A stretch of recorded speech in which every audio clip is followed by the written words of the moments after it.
kind of, we're going to give a little full disclosure. We had to pre-tape this. There's inventory going on right now inside of our building. It is the most exciting time of the year. There are a lot of people in this building who would disagree with me because it's tedious, but you have to have accuracy when you're doing stuff. That's why it's called work, not fun.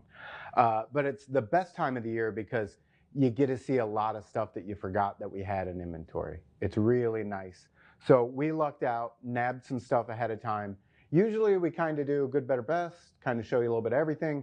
Well, we're doing flash only today, only the nicest stones, really the highest quality of a type of stone if we have it here. So we're going to jump right in. It's exciting stuff. So the first thing that we're going to show you is a piece of ametrine.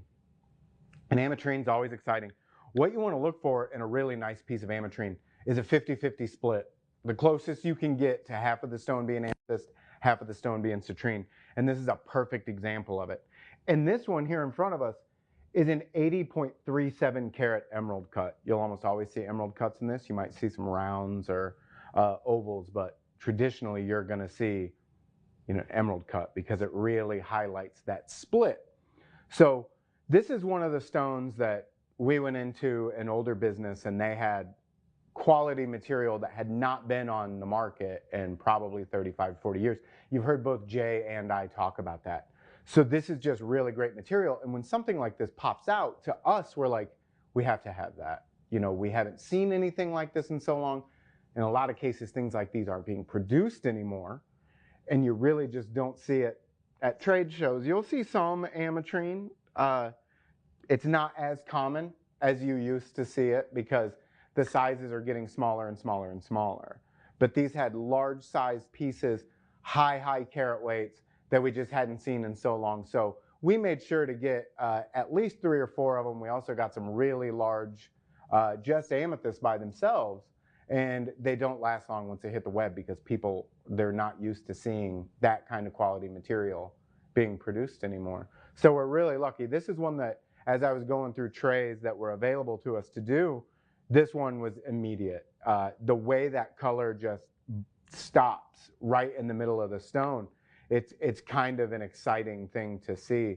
And it's not seen that often. A lot of times with ametrine, and it's not an issue, it's just what's available. You'll have it where it's, either 70 to 75% amethyst or 70 to 75% citrine, and then you have a small bit at the end. So something like this is unique and rare. You do not see it often. And it does, as the stone spins, you'll see that it kind of comes at an angle, but just gorgeous. And the way that color zoning, you can see when it starts turning, as you see it face on, as it turns, you can kind of see that zebra striping that is pretty common inside of an amethyst that will go across. You do see that, which helps let you know that you're looking at natural coloration. I did say that this is being pre-taped, so I'm at home, I'm watching this with you. Please comment. I'll leave comments, I'll reply back if we're watching on the same platform. I usually try to bounce between JTV Extra and YouTube, but I'll go back through everywhere and comment where people are watching. So please say hi to me, anything that you can do. And then, as always, jtv.com or jtv_Tom Joyce on Instagram. I'm always there, so ready to answer any questions you might have. It's not good to identify from pictures, so if you ask me to look at something that you have, I'm probably not going to be able to give you a solid answer on that. But I'll at least tell you how pretty it is. You got that going for you. Everyone likes to hear that they bought a pretty stone. So we're kind of sandwiching things. I said that this was going to be a show with a lot of flash. So we had the really nice ametrine. The one that we end with is going to be really nice. But our middle bits are going to be filled with my favorite species of stone, and that is garnet, because it comes in so many colors. It does have high quality. They're big sizes. So we grabbed some garnet pieces to watch for. So also, if you are watching this on jtv.com/extra, it's really exciting. It's a lot of fun because there's a chat feature there. All of the items are listed below me. You can click right on them, go to the website, get all the information that I don't give you because I'd rather talk about the stone than the business side of things. We'll say that. So you can go there, you can see everything that I have in the show. You can see what there is. And the great thing is once you click on that link, you don't have to stay on that page. You can go see what other kind of gemstones we have that Tom's not showing. So the one that we have here in front of me, this is a 15, no, I apologize. This is a 16.59 spessartine garnet, and it's a 16 by 13. So this is a big stone. You can see that as, you know, as it rotates here. The cut's really good.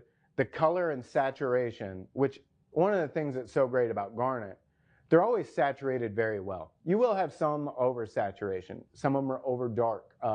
Anthill garnet, for example. Sometimes the bigger you get out of an anthill garnet, the darker the stone's going to be. So it's kind of difficult. Shane and I were talking right before this.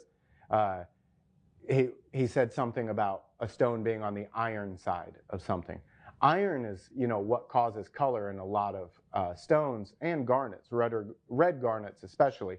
That's what causes them to be a little over dark. When they're flooded with iron, you're going to see way more color in it, and it's just going to make it dark. But you just have to cut around it. And this is one. Some of these, if they're big enough, I'm not picking them up with my tweezers, because what's going to happen is it's going to tilt and maybe shoot out of my tweezers. And these are nicer, unique specimens that are going to be harder to replace. So Tom might not pick them all up. This is one that I'm going to risk. I think I can do it, because I want to show just how big this is.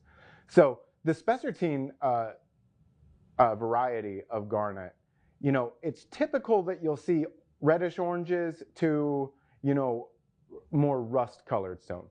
This one is like right on the verge of that rust, but man, is it just an absolutely gorgeous color. And it's really vibrant. It pops out. The return of light that you see on that and the way it kind of just flashes those really strong oranges, this is really a special stone. And if you're someone who has tools and likes to, you know, identify spectra or inclusions, if you're someone who's passionate about inclusions and internal things, garnet is your stone. Garnet has the best inclusions of any stone, maybe outside of apatite. Apatite has some really good inclusions as well. But with garnet, these are identifying inclusions. And even with, you know, your spectra, that's what lets you know you have one type of garnet versus another. Because as you cross over into the isomorphous transfer, where you have one chemical leaves and another chemical comes in for the coloring agent, or what makes up that chemical compound that makes it that stone, it's going to be things like spectra that are like, okay, I don't have a pyrope garnet, I have a pyrope-almandine garnet. And those things are very important when you're identifying a stone, because when you look at a lab report, I had a lot of trouble with spectra when I first did my GG, and that would have saved me every single time on calls of garnet, because you can have a garnet that will, it can be spessartine and you'll see no red in it whatsoever, or no orange, I apologize. But it's still a spessartine garnet because of the chemical makeup that makes it. There's so much overlap in refractive index that there's no one thing that tells you what stone you have in front of you. There just isn't. You have to have confirmation tests that go the whole way. It either confirms it or it tells you you're going down the wrong path. Start back where, you know, you deviated the first time. That's why I love garnet so much. It's a nightmare of a stone. There are so many different nuances with it, and they're all extremely gorgeous, come in a wide variety of colors. Just great, great stuff. So this is spessartine. We have two more garnets that we're going to show. Anyone who's watching at jtv.com/extra has probably already clicked on it, and they are being like, show me this one, which if we're in the comments together, I'll show you that one. We can talk about it. You can tell me which one you're wanting me to show, and you'll see if you're right. So this next one's really interesting because when I was looking it up, I was trying to get confirmation. I gotcha. I was looking for confirmation to just say, you know, what kind of garnet this was, because you always have to go species variety. So when you're looking at a garnet, and Shane, you're in my ear, so tell me if I'm wrong. But like demantoid is the variety. The species is andronite, I believe. Yes. So there you go. So that's what also got me on all my tests, was I was writing it down wrong. I'm not wrong, but I wrote it down wrong. So that's why like attention to detail with gemstones is pretty important. So looking this one up, I found an article that dated back to 1993, and it said something about a new discovery of garnet. So this might be older than 1993, but that was what I saw on it. And this is one that is called Mali garnet, M-A-L-I. So that's named after where it came from. So this is a grossular andradite. So with that andradite, andradites tend to be, and not in all cases, because again, nuances with gemstones, they tend to be over the limit stones. So over the limit stones means the refractive index is so high you don't get a reading. So there's another common thing about over the limit stones, because some other over the limit stones are sphene, diamond, CZ. What do those have in common? High dispersion. Lots of spectral colors coming back out of it. It just sparkles. And you can see as this stone's, on the turntable, you're seeing so much light come back. It's such a highly dispersive stone. So this one here in front of us is an 8.15 carat greenish yellow. I fell in love with these stones the first time I saw them. The first ones that I saw were probably 2 years ago. I'd never really come across them before. And I was fascinated because love garnet, like all stones. So this was one that when I pulled it out and really looked at it the first time, I was like, these are stunning. There's just something about it that I fell in love with this variety of garnet.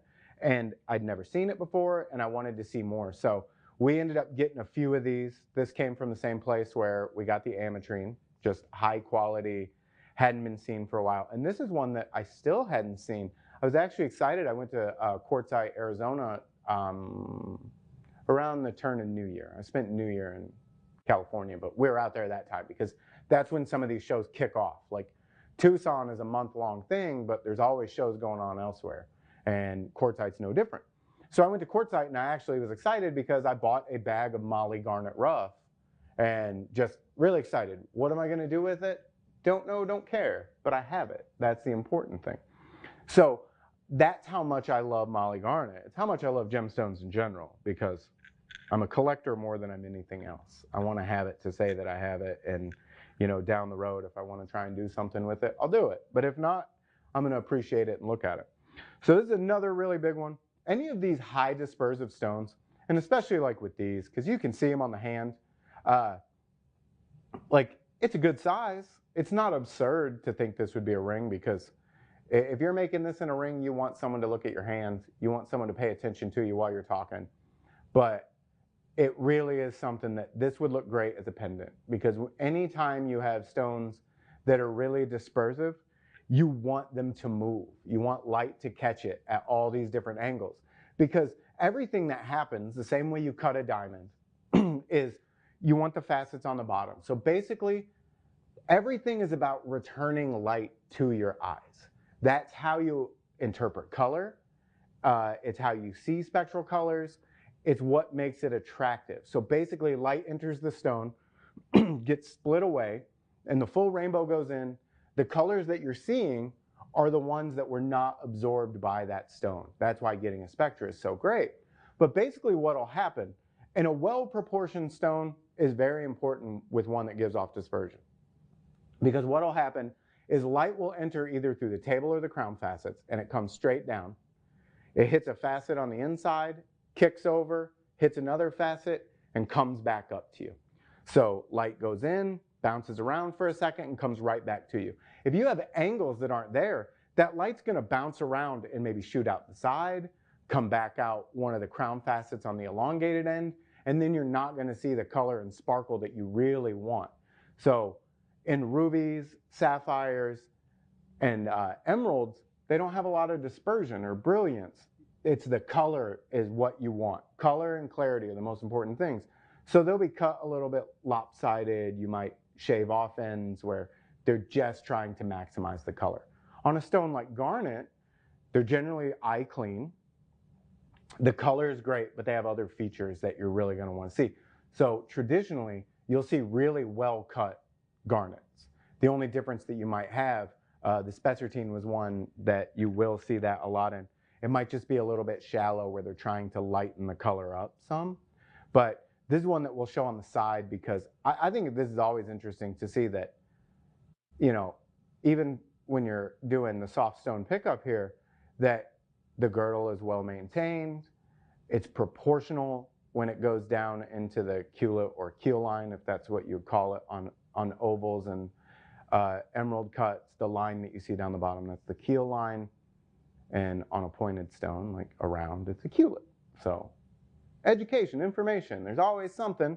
And that's the thing. I know I rattle on and on, but I could talk about gemstones nonstop, and I prove that every time I come up here. Because I love everything about gemstones. There are no bad gemstones to me. There are no ugly gemstones. We can argue about it. It won't be fun.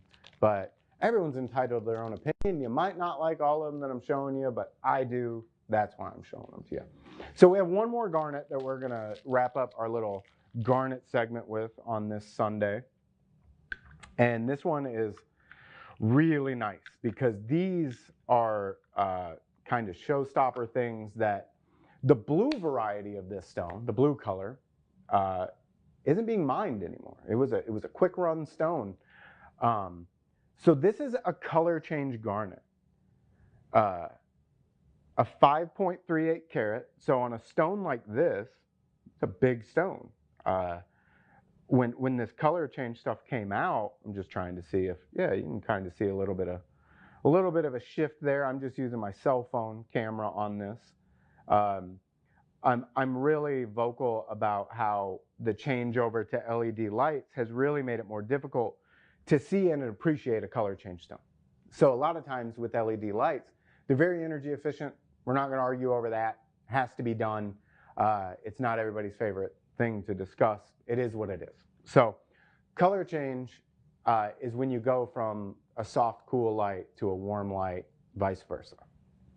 So a lot of times, if you're in LED lighting, you're already seeing that color change. You're seeing that shift already. So if you had an alexandrite, it's going to look a little bit purple to you. You're not really going to see that blue-green that you would typically see of it because the lights are flipping that color. If you walk outside, if you walk into a different room, like even on this one, I have this down in my cloth and I can see like really strong pinks to it, right? And then when it comes back up here on the turntable, it's not as vibrantly pink. It just, you have to play with lighting. I'm very lucky that the ceiling fan in my office at home has old lighting in it and the bulbs haven't blown out yet, so they are incandescent. So I'm lucky that when I'm under my OttLite and I'm looking at a stone, I'm seeing that weird color change, but if I shut off my OttLite and then tilt to the side a little bit and let that incandescent light from my ceiling fan come in, I see the stone. I see what it, should be. It really helps a lot. But so with color change, even in this building, and there are multiple people who will attest to this, you have to go find someone who has a lighter sometimes. You have to get underneath your desk where the LED light isn't penetrating down, and you look at it the best you can, flick that lighter, and you'll see the color change. That's the verification that we have to do. Sometimes you have to go extremely old school methods to do it. Thankfully, there are some loops that will still give you color change that you can see pretty well, and also well lights of microscopes really help a lot. So after that long drawn out, this is the world we live in now with color change. This is a color change garnet.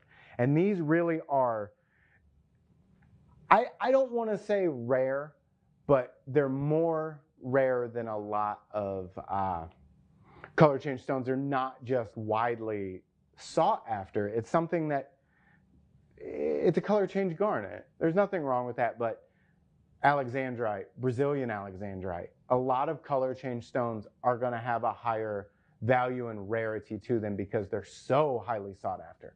But this is a great collector stone. It's a great stone from an education standpoint because it's singly refractive, not doubly refractive. So you wouldn't use a dichroscope on it like you would with other color change stones, because on a color change stone, you have to see both the natural color and the color it changes to, and its other colors in a dichroscope to get verification. There's a lot of steps you have to go through to say, is it actually color change or am I just seeing a saturation variance? Because that is a big thing. That can really happen. Alexandrite is a true color change because it goes from a blue-green to the reddish purple. So you're seeing a completely different hue. So everything is based on hue, tone, saturation. So am I just seeing a tonal shift or a hue shift? Because if it goes from like a light raspberry pink to a really strong like pomegranate pink, that's not really a color change, it's a tone saturation change. Is this like, am I putting you guys to sleep? I know it's kind of early on a Sunday and I'm going all these routes discussing this stuff. I think it's fascinating personally. I really do. So that's like, tell me if you're falling asleep. If I'm going too into the weeds, I want to know. I don't want to be, making people go to sleep. I want you to get excited about stuff. Shane's nodding off. And Shane's a gemologist. He knows what I'm talking about. That might be why he's nodding off. He knows all this stuff.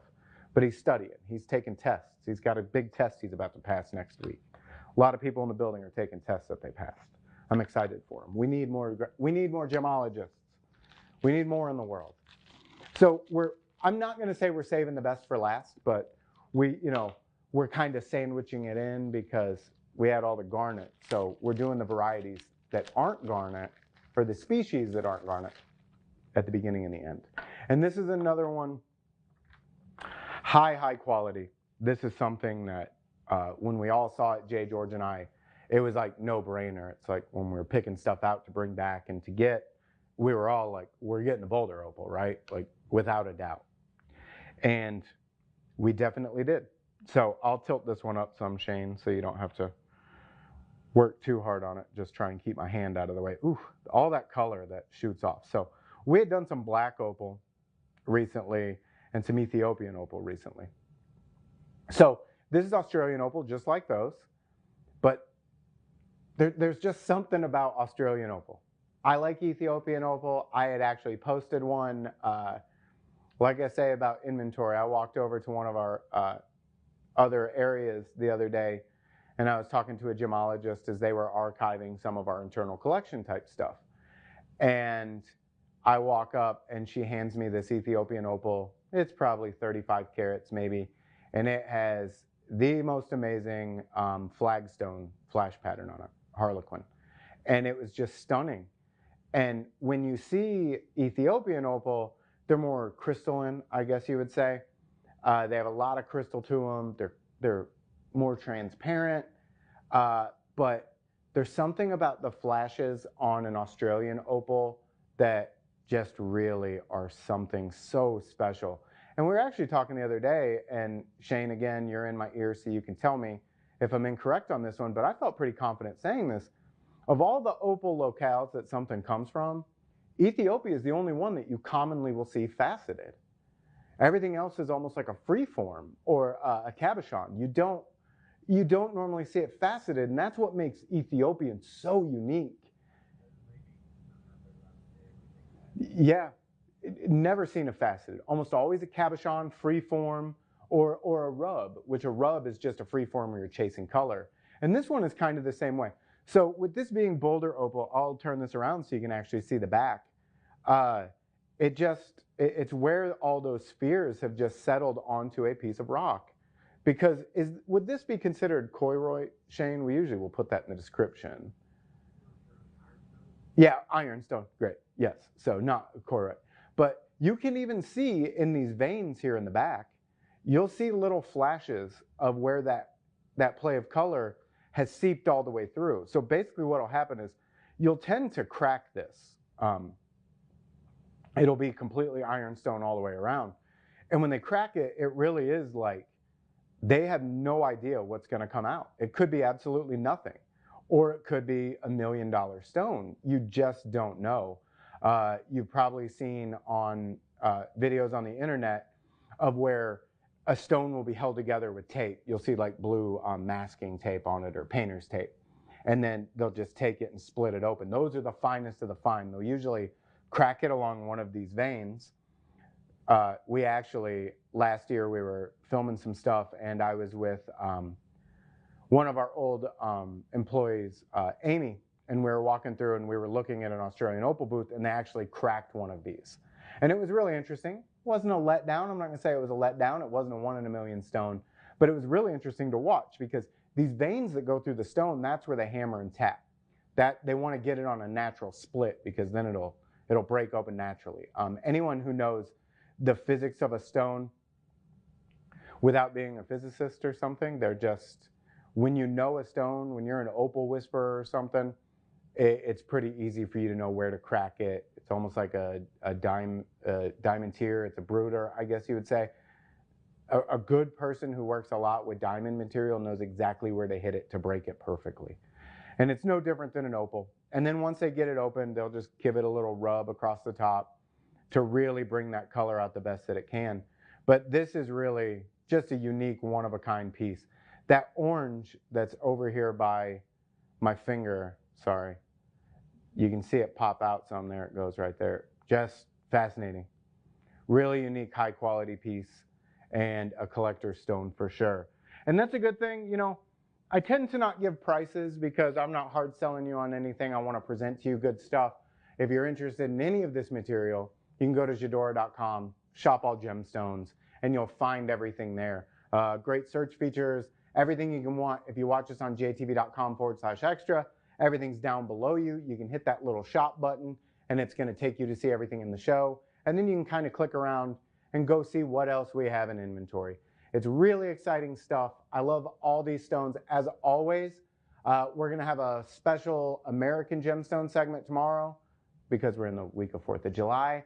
And the week after, we're probably going to do a ruby one. I'm going to show you all the different types of rubies by treatments. And then don't forget that we're going to have that Demantoid Garnet show coming up. And if you missed any of the specimens, don't miss out on them. We've sold over half of what we have, and I don't expect the other half to stay long. So definitely check those out. Thanks so much for watching. I'll see you guys tomorrow at noon.